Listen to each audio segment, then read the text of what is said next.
Warahmatullahi wabarakatuh.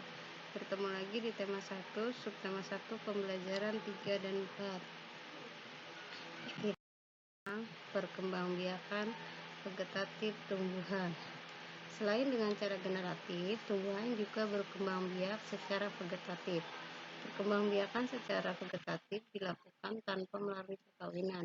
Pada perkembangbiakan vegetatif tidak terjadi pertemuan antara sel sperma dan sel telur.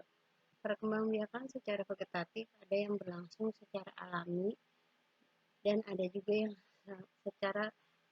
juga melalui bantuan manusia, hewan, dan lain sebagainya. Perkembangbiakan vegetatif alami ada beberapa macam, yaitu melalui tunas. Tunas dapat tumbuh melalui pangkal batang, akar, atau daun. Yang kedua melalui umbi akar, berguna untuk menyimpan cadangan makanan. Yang ketiga melalui ubi batang, seperti kentang, talas, dan ubi jalar. Yang keempat melalui umbi lapis, adalah daun yang berlapis-lapis membentuk umbi, seperti bawang merah. Selanjutnya melalui spora.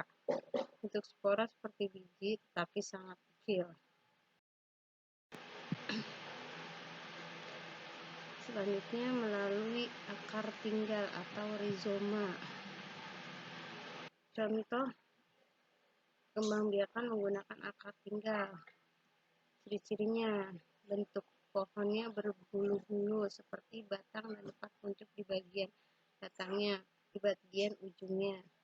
Selanjutnya bersisik di setiap sisik ketiaknya terdapat tunas, seperti tanaman lengkuas, jahe, kunyit, dan lain-lain.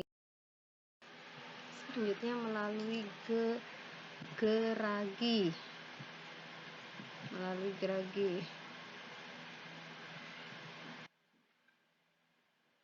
Melalui geragi atau stolon adalah batangnya menjalar di atas permukaan tanah.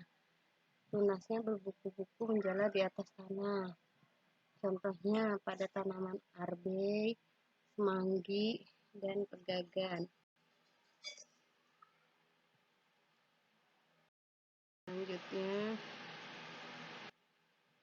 dengan cara dicangkok atau perkembangbiakan buatan dengan bantuan manusia dengan cara dicangkok, biasanya pada tumbuhan yang memiliki batang besar seperti mangga, jeruk, jambu, dan lain sebagainya. Selanjutnya stek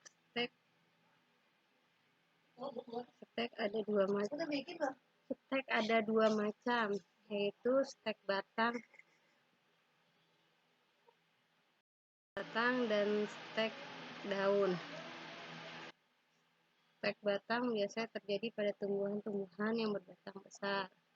Stek daun seperti pada pohon. Stek daun itu seperti pada tumbuhan cocor bebek. Selanjutnya okulasi atau tumbuhan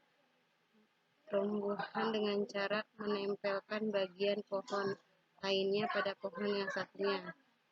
Biasanya terjadi pada pohon mangga dan jeruk.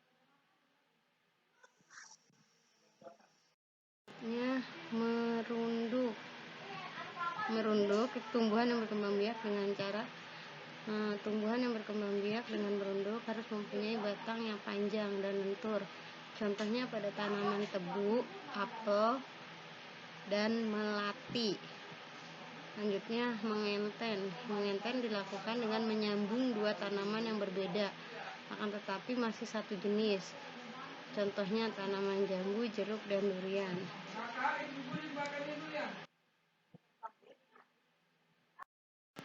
Selanjutnya, kultur jaringan adalah suatu metode untuk mengisolasi bagian dari tanaman seperti sekelompok sel atau jaringan yang ditumbuhkan dalam kondisi aseptik, sehingga bagian tanaman tersebut dapat memperbanyak diri tumbuh menjadi tanaman lebih lengkap kembali. Contohnya biasanya kultur jaringan bisa diterapkan pada tanaman apa saja. Selanjutnya, fungsi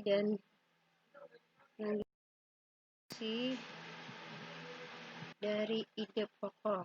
Fungsi dari ide pokok adalah memberikan penjelasan dari inti suatu bacaan atau paragraf, sehingga pembaca dapat dengan mudah memahami paragraf tersebut dan menjelaskan inti dari suatu paragraf. Dengan mengidentifikasi ide pokok, kita dapat mengetahui ide utama dari paragraf tersebut.